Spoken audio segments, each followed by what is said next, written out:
Good morning, everybody. We're back. It's June 2nd, 2021, 10:58 a.m., and yesterday was the big official start to the Atlantic hurricane season, as we all know. At least most of you that watch this channel know that. And yeah, I guess it is a little weird to say happy hurricane season day to people, or almost seeing hurricane season or the beginning of it treated as almost a holiday. So I understand it from the point of view of meteorologists being excited to forecast them and being interested in it. So I'm sure none of these people are wishing harm upon anyone. I know I certainly don't, but it is exciting to know that we're going to be soon forecasting hurricanes again. Of course, we don't want those landfalls. We don't want people displaced, but we need to get the word out. We need to warn people, and some of the information that we get can lead us and help us to understand what to expect from some of these storms. So we are going to go over some of the things to look out for as we approach the next couple weeks. We could be seeing another storm, which is basically already visible on Tropical Tidbits. Any forecast outside of 5 days, you really don't want to go there too often, especially when you are making a forecast and giving people information to base their decisions on.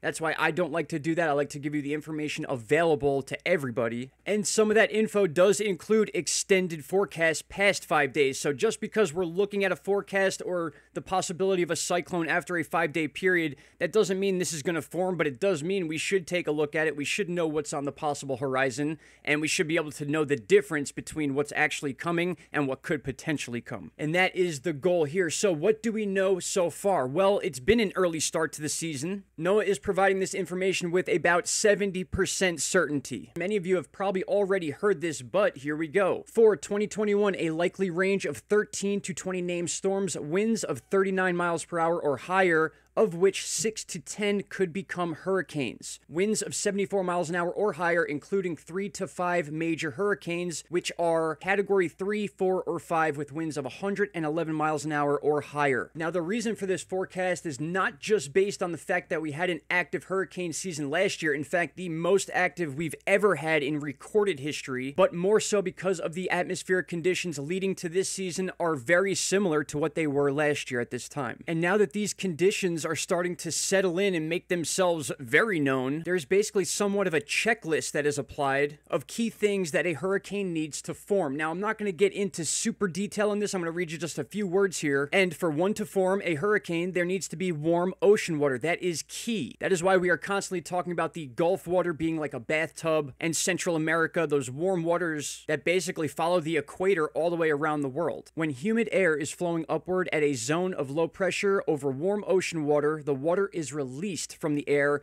as creating the clouds of a storm. As it rises, the air in the hurricane rotates. That's what begins that counterclockwise rotation, or the clockwise rotation in the southern hemisphere. All right, and now that we have all that info in our back pocket, we can kind of look at this live map here. So we're on Tropical Tidbits. You will see this chart a lot during hurricane season, especially from this channel. So we discussed before, we don't really want to go outside 5 days. Anything outside of 5 days is basically a coin toss, even if you can see a distinct storm on Tropical Tidbits or any other weather charts. I'm going to go ahead and pause it right here, as we need to understand what this is right here. This is the Bermuda bubble, they like to call it, the Bermuda Atlantic bubble. It is a high pressure zone that basically covers the entire Atlantic Ocean. As you can see here, we do have situations where it breaks up into two pieces. If I go ahead and hit play here, we can see that bubble morphing over time. It morphs all day long, every day. It's never the same shape twice. And as I pause it right here, you could see two high pressures being split across the ocean. This is very common, but the main idea here I want you to understand is the counterclockwise spin we have. And what that means is basically 90% of the time we will see weather systems coming off the west coast of Africa and immediately dip down this way to the equator and then ride along the warm water belt, as we like to call it here on this channel, into the Gulf or towards the east coast of the United States. So the main concept here is weather is tending to move in a counterclockwise direction around this high Bermuda Atlantic bubble pressure,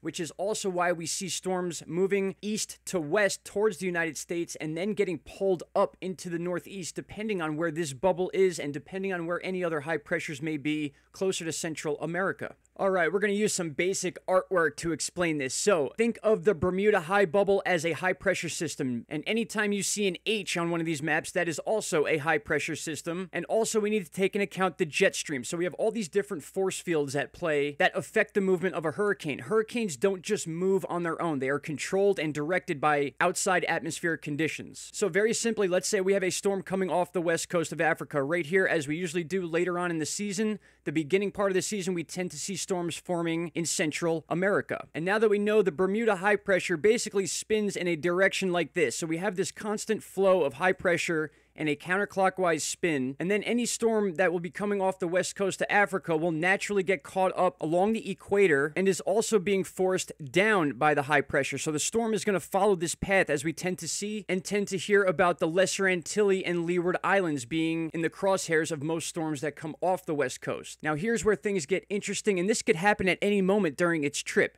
If we have a break in the Bermuda Atlantic bubble, let's say we had half of it here and half of it way over here by Florida, and we had a storm moving this way, potentially this storm could find that gap and just shoot straight up in between the two high pressures. So basically, again, this is a force field. Now, another significant situation, which is why I believe the East Coast and Florida are going to have a rough season, is because I see a high pressure buildup basically in this area here, a constant. It'll come and go throughout the season, but just imagine somewhat of a mini Bermuda Atlantic high right here on top of this one. So we have two separate forces going on here, and we see a storm come off the west coast of Africa.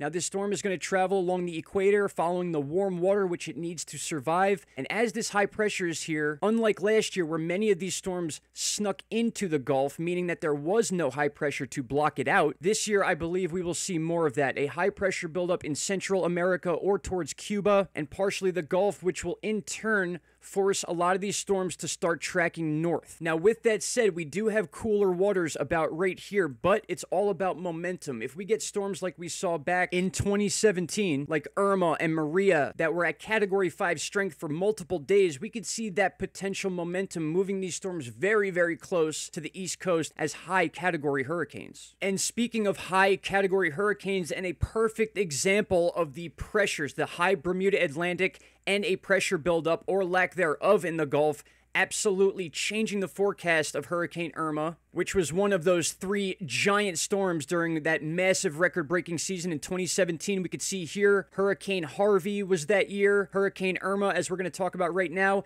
and Hurricane Maria, which absolutely devastated Puerto Rico. Now, if you live in Florida, whether it's the East Coast or the West Coast, this storm directly affected you because, if you guys remember, the initial forecast of Irma, before it actually approached Florida, it was expected to stay on the East Coast and ride right up the East Coast of the United States. In fact, the National Hurricane Center in Florida put out a state of emergency, literally moving everybody off the East Coast and telling them to move either north into Georgia or to the west side of Florida to avoid this Category 5 monster. And then just as we were discussing, the pressure in the Atlantic Ocean and the Gulf of Mexico changed very quickly, and all of a sudden we had a major hurricane heading towards the west side of Florida. Now, we had a bit of a lucky situation, not so lucky for Cuba, but Hurricane Irma then clipped Cuba, slowing it down enough to where its impact with the Keys and then Naples, Florida wasn't as bad as it could have been. But to this day, right now in 2021, there are still areas of Naples, Florida still destroyed by this storm. The bottom line is we can't predict which storms are going to be massive issues or where they're going to go. We can only learn from the past and understand that things can change on a dime when it comes to these storms. But we also have a built-in set of history that we can use to look at certain conditions and hopefully make some good educated guesses. And the more eyes we have on this, the better. And I know that is a lot of information to take in, but what I'm trying to do is share the basic knowledge, the things that are easy for people to understand, a few common things we can look for, both from the past and looking forward, to kind of get a better idea of what we're going to be looking at. And as we speak today, June 2nd, we can say there's no tropical disturbances right now in the Atlantic or in Central America, but we are on to Tropical Storm Blanca, or our second tropical storm of the Pacific Ocean season, which started May 15th. And this storm right here is expected to just kind of fizzle out as it moves more to the west into the Pacific. My friends, thank you so much for watching this video. I hope it helped break down some of the information we constantly hear about this time of year. I hope you are all safe. If you have any questions, concerns, anything of that nature, please feel free to leave it down in the comments comment section. Shout out to Canada. Have a great day. I will be back tomorrow morning with another video. Thank you all. Bye-bye. Stop right there, my friends. If you have not already, click that subscribe button and don't forget to hit the bell icon. Click all and you will get all notifications from this channel. And trust me, you won't be disappointed.